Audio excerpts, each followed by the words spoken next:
Hello বন্ধুরা, তো দেখো আজকে আমাদের এখানে কালী পুজো বিসর্জন। তো মাইকে বরণ করে নেওয়া হচ্ছে। আবার 1 বছর পরে মায়ের সাথে দেখা হবে, মনটা একটু খারাপ হয়ে গেল।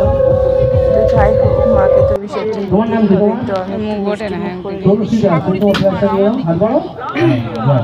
মিষ্টি মুখ করে মনে মনে ভাবছি আবার 1 বছর পরে মায়ের সাথে দেখা হবে।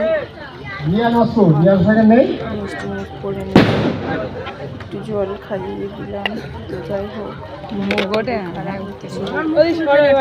চলে যাবে আবার 1 বছর পর।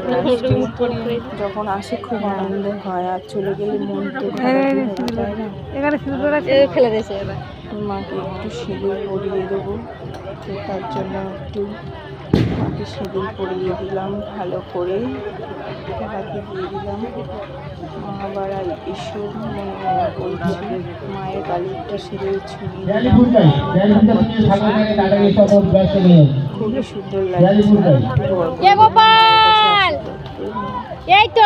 সবাই যেন ভালো থাকে। আমাদের বরণের কাজ হয়ে গেছে।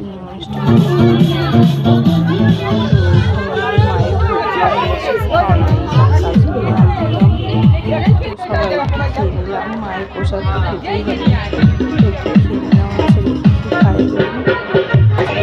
খাই দিচ্ছিল না, বাড়িতে খাই